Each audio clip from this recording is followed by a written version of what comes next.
So the DEA has had a busy few weeks. Talk to me about everything that has gone on. Yeah, Natalie. So we've done over, we've arrested over 90 people in the last 2.5 weeks on DEA involved operations. We've run well over a dozen operations in that time frame. And as you can see from the board, we've taken quite a number of serious criminals who are also illegal aliens off the streets of Denver. Why did you all want to sit down and go over some of these statistics and things that you've achieved over the last couple of weeks? I think it's important for us to show the people of Colorado that the federal agencies are working in unison to target the most significant and dangerous criminals in our community, and these are some of those. In fact, there's more people than this that we can't show you that are even worse criminals, child sexual predators involved in drug trafficking and gun trafficking. But we have ongoing and active investigations still pending against those people. So we won't show you everybody, but I think it's important for people to see that the people that are being arrested, many of them are serious criminals. How different is the amount of work and the amount of arrests you all are making now compared to previous administrations, or are we just seeing more of it? I think it's a couple things. I think you're seeing more of it because we are being a little more proactive with the media. I will tell you that I think the media last year, when we announced that we had 3 million fentanyl pills seized, which is a record for Colorado, each station maybe ran one story on that. This year, because we're now talking about immigration-related enforcement, in conjunction with drug trafficking, we've had over 80 media stories in the last 2 weeks. So that's part of it. The media seems to be more interested because of the immigration piece.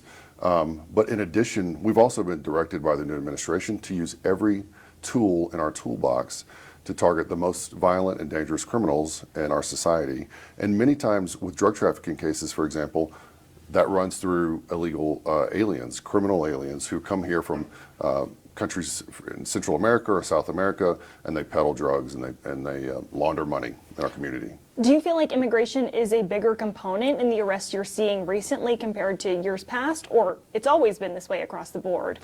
We've always cooperated with ICE at the federal level for detentions on people who are here illegally. I think the administrations have had different takes on how significantly they want to enforce immigration law over the years. As you know, the border's been wide open over the last number of years, and now it's quite a bit more secure. And I think that's why taking these people off the street is going to make a difference, because they're not going to be able to come right back across the border very easily. You mentioned that toolbox under this new administration. Obviously, when we see these operations, we typically see DEA as well as maybe other agencies, ICE. I think there's a lot of confusion in the public when they see that. Who's doing what is going on? For the DEA, last Wednesday, during that big operation that involved a bunch of different agencies, did you all have a warrant for every door that you went to as the DEA? So we executed a number of warrants last week. We can't talk about some of those because they're still under seal, but we were doing drug work there. And in fact, we found, one apartment we went to, there were 12 people inside, a very small apartment. They were basically like zombies walking out of there. They'd been up all night smoking fentanyl to take them down and smoking meth to bring them back up. One of our agents, his name is Dave, speaks Spanish. He was in that apartment. He was on that floor, and a grandmother came to him, and she said, "I'm so glad to see law enforcement here." She was speaking Spanish. I have no idea about her legal status. We didn't ask. It wasn't important to us. But she was happy to see that law enforcement was there, because she said she'd been robbed twice in that building. Her car had been stolen in that building, and she had a daughter and a granddaughter down the hall, and they were afraid because there was criminals everywhere. So people are seeking out and wanting law enforcement to come take care of some of these problems, and I think that's what we're doing. So if there are comments out there that, oh, they don't have warrants, is that inaccurate? Sometimes it is inaccurate, right? There are ICE, and I don't want to speak on ICE priorities, but ICE can issue warrants for the arrest of illegal aliens, and they do that. So almost every single time when we go out to target a specific person, we will have that warrant in hand. Back to that toolbox again as well. You guys have been kind of authorized to take people into custody. Can you talk to me about what we were speaking about a bit before? After they're taken into custody, how much knowledge does the DEA have of somebody's status if they're not involved in a DEA investigation? So once they're in ICE custody, they belong to ICE, and then they handle all the proceedings for their immigration issues and whether or not they're to be deported. DEA doesn't have any visibility into that. We don't have access to their system, so we don't work in that space.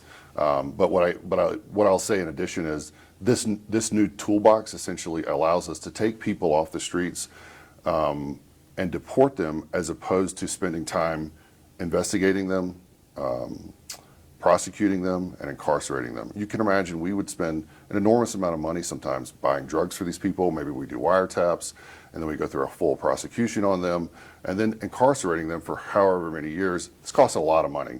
In some cases, now we have the chance and the opportunity to take them out of our community, send them back to their home country, and we're not going through all that process that could take a year or more, where they would be on the street selling more drugs. So you feel like it's a good thing that they don't have to stay in the country and go through that process? I think in some cases it's a great thing, yes. People are going to watch this and have questions. We've seen the numbers, right? About 30 people taken into custody in that big operation on Wednesday, one a TDA gang member.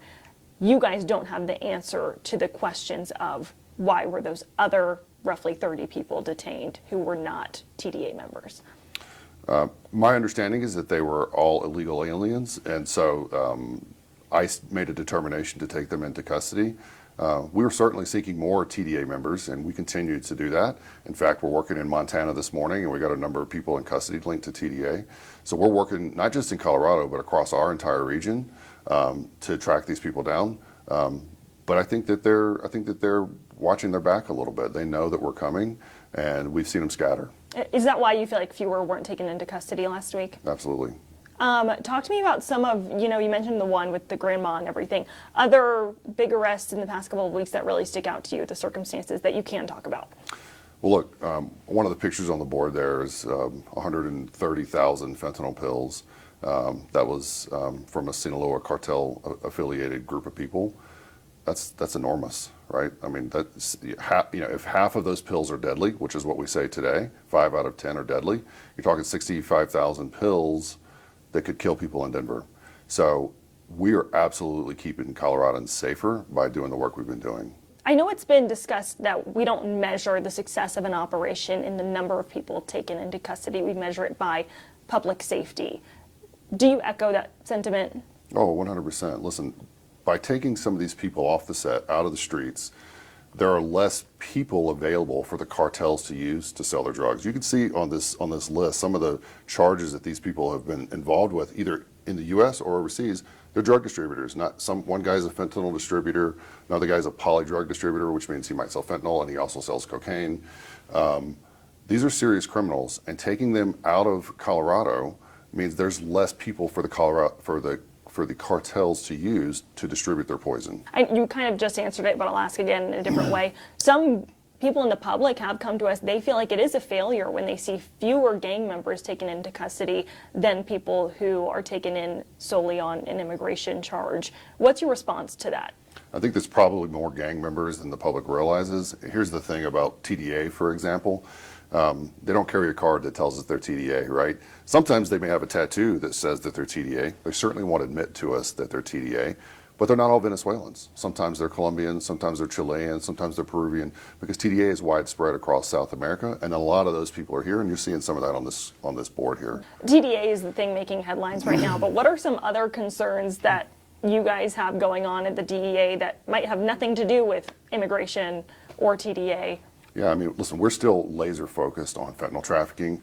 15 Coloradans die every single day from fentanyl poisonings in this state. That's unacceptable, and we're just not going to stand for people in our communities who are selling this poison to our kids and our college students. We're not going to stand for it. So we're going to do everything we can and use every tool in our toolbox to remove them. Mm-hmm. What should we expect in the next few weeks, months, year? We're not done, and the threat's not over. Right? We obviously have more TDA people in our community. You're seeing that not just in Colorado, but all over the United States. The Sinaloa and Jalisco cartels are relentless. I think they're on their heels a little bit now, but we've still made a number of really large seizures just in the last week alone. So they're relentless, and we're going to be relentless in chasing them. Right. Just because a week ago the operation was so big, can you speak to any specifics that came out of that one? I know some of the fentanyl pills up here, and the weapons are from other operations, but that one spanning those multiple locations, what did you guys take out? What really stuck out to the DEA specifically? You were talking about the apartments? Yes. I don't think we had any major seizures to discuss from the apartment warrants. We did arrest one TDA guy at the end of the day who was in possession of a long rifle, a stolen rifle. But we expected to get more, but what we found was that they weren't where we expected them to be, and I think because we're putting pressure on them. Some people say that that's because the local media leaked information. Do you think that? It's possible. I think it could have been a factor. I know there were some embedded stations involved, so. But I think largely it's likely that the pressure that we've put on these folks over the last several weeks has encouraged them to hide more.